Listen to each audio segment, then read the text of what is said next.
welcome back to Doug's Cars. If you've seen my Volkswagen XL1 video, you know that I'm at the Lane Motor Museum. I figured I'd take a little tour of the museum and show you all around a bit. I did come here 2 years ago. Link to that video up above.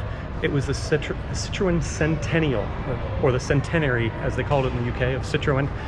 But that was 2 years ago, and they change all the time. And right now, we've got Redwood. Look, a Saab 900 Turbo, a Shark 635 CSI with gold BBS wheels, and the back windows go down. And how cool is that? Look, the back windows go down. Frameless door glass. You can't open the doors, of course, but a Viper. This crazy Zagato thingy that Doug DeMuro reviewed, one of, or maybe this one. I'm sorry, yeah, Zagato bodied Alpha, SZ. You can see it's an Alpha because it says so right there. And it's got a Harlequin steering wheel and shift knob, but really, really nice caramel interior. And just crazy, insane wedge of cheese design. Just, and that's the entire trunk there, that little piece there. Just amazing car. Of course, you've got a 911, looks like an SC, some type of 1986 Citroën BX4TC. That hood has got to be fiberglass, or no, maybe carbon fiber. It looks like it has a weave in it. So for 86, this is some kind of rally car, I assume. Look at that interior. Look at those seats. They are insane. And the gauges, I'm gonna go around the other side so you can see the gauges. They are just out of this world crazy. This has got to be some type of rally car. If you know, let me know. Yeah, those gauges are definitely not stock. But the seat upholstery is so cool. And then, of course, can't be complete without an Alpine, which is actually Alpine, but pronounced the French way. Rear engine, sports car. I don't know anything about motorcycles, but then an HF. Oh, wow. These Lancia Integrales are just so cool. And this is a 16 valve, so this is one of the more performance-oriented ones. And you know, they were pretty luxurious for their time too. Look at the leather interior and all the buttons and valves and switches that it has, and the yellow gauges. Like, oh, the seats are so cool. You've got to come here. This place rocks. It can't be Redwood without, of course, a Delorean.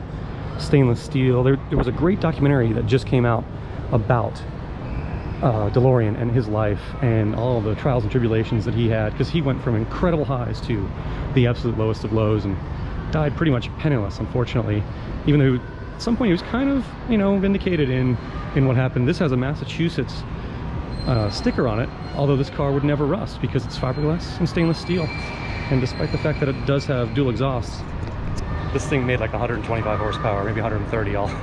That Peugeot Volvo Renault engine just didn't have it. Drop an LS in this thing and it has sporting credentials to match with its awesome looks. One of my favorite moments ever in Top Gear, well, modern Top Gear, the Clarkson era. Well, I realize he was in the original Top Gear, but with a PLP50, this is a PLP50. Well, it says replica. It says 1964, and it looks like it's got some age on it, but Jeremy Clarkson is like 6'7". I'm 6'3" or so. I couldn't imagine fitting in this little tiny thing, but he did, and of course, that was cinematic or television gold, one of the absolute best moments in TV history, really. I mean, he is a comedic genius. Well, he and Andy Woolman and the other guys on the show, and gals, but they made such a great video with these cars. And of course, there are other little tiny cars here and slightly larger tiny cars like those MGs. You've got to really come to this museum and check it out. You will not at all be disappointed. Through that door is where I just drove the XL1, but here we've got a giant Tatra. Here's how big the tires are for, like, that's my hand, and yeah, giant Tatra. And then, oh wait, there's stuff on it, some kind of Citroën car transporter, and then other little crazy things up there. But that's just a regular Citroën. It's also an auto transporter. I'm fairly certain that I had that in my last video. I think it was out in the garage area, but everything, you can see things are actually licensed here too, because they drive these things. And now I'm standing underneath that car, and I don't want to stand underneath that car, so I'm going to back up. So these are Auto Unions, which is the precursor to Audi, and I was walking up, and this one I had to do double take on because it looks like a 57 T-Bird. It's a little smaller, of course, and it's got a back seat, kind of, but it, like, they totally stole Ford's T-Bird. You can see it does have, you know, the Audi logo as we know it today, but look at they've totally stolen, even with the white top, which does not come off, and it's not a hard top, it's actually got a pillar, but it's even got the vent in the hood. like a T-Bird. The grill kind of looks like a T-Bird, and it's got the same lights and everything. I'm surprised Ford didn't sue them. I mean, this is legitimately completely ripped off. It's like one of those Chinese copies of like a BMW X5 you see on the internet and laugh at. This is real. I guess those are real too, but this is really funny. I just drove a 57 T-Bird not too long ago, and I legitimately had to do a double take because they don't have T-Birds here. It's not that kind of place, but they have T-Bird lookalikes. There's actually a Lamborghini here, a Rocco. That is unexpected. That's kind of almost like a common car compared to the things they normally have in here.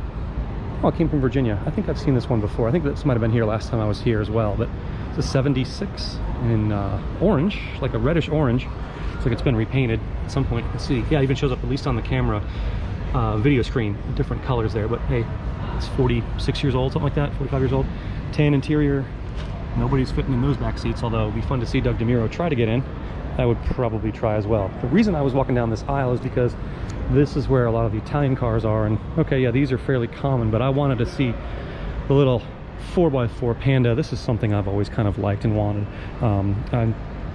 The guy who helped me get able to drive the XL1, who actually imported it for the museum, this was another one that he brought over, and you can see from looking at it that it is right-hand drive.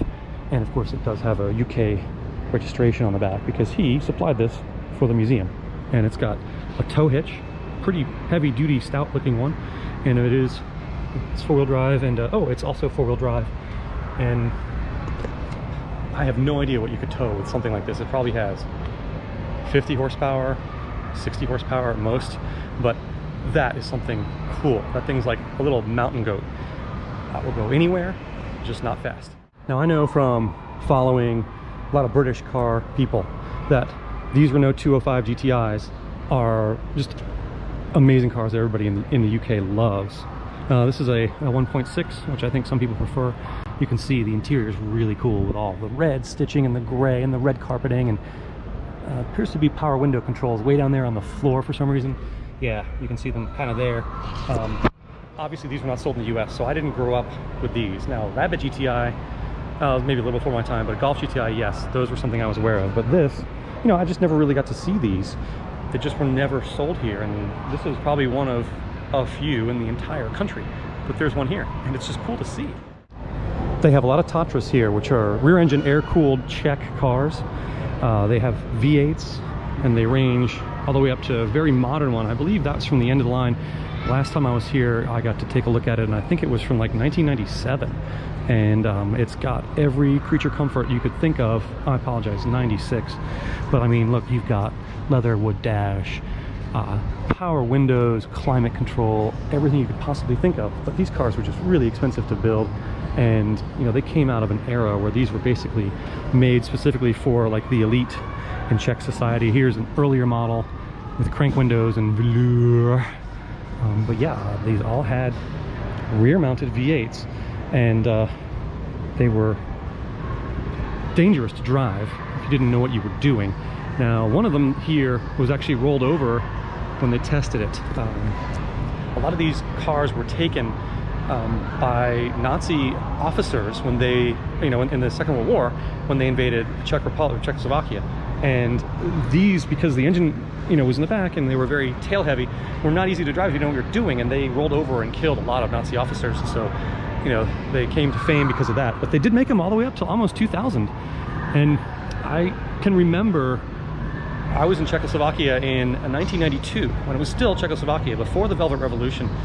And they had those as police cars, and we were standing on a cobbled street going up the mountainside outside of Prague, and one of them spun around this switchback, cobbled, rainy street with blues and twos on, you know, lights and sirens going off, and the Czech cop knew how to drive the car, obviously, but it just something I remember because it was such a foreign concept. I'd never ever seen a Tatra before, and here's a bunch of them. Tatra. Oh, so is that giant truck over there I filmed a little while ago, also a Tatra, not rear engine. This is a Helicron that he's about to start up. It is an air-powered car. It actually runs off of a propeller.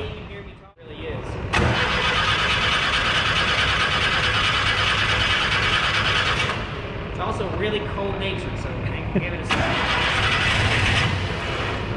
Almost.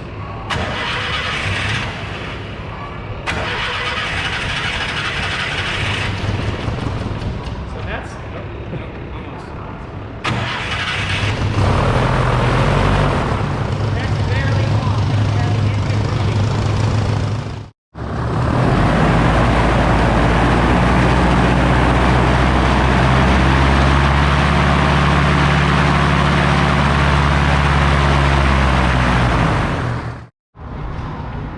This is street legal. They drive this on the street.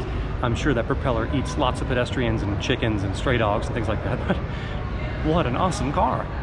Weird, not very useful at all, but awesome anyway. And hey, also, if you come here on the weekends, you usually can tour. They have a whole basement. This entire facility has a basement underneath it with stacked high, awesome cars. Some of them rotate in and out on display here. Some are being restored and worked on. You've got to come here and check it out. Y'all, I hope you enjoyed this little visit to the Lane Motor Museum and pan around and show you just what a cool place this is. Because I've been here before and some of the displays are the same, I'm not going to go over them again because you can go watch that video. But I wanted to show some of the new stuff that's here and just some of the really amazing Redwood things they have here. So I want to thank them so much for letting me drive that XL1. That is a highlight of the year for me. It was amazing. And I hope you come visit next time you're in Nashville. Make this something that you do. Like, you will not be disappointed. There's just so much cool stuff here. So thanks to Lane Motor Museum, and thanks to you, because you're watching this and you are hopefully hitting subscribe because you want to see other stuff that I put up, and I will. So hit subscribe if you haven't. Thanks y'all so much for watching Doug's Cars.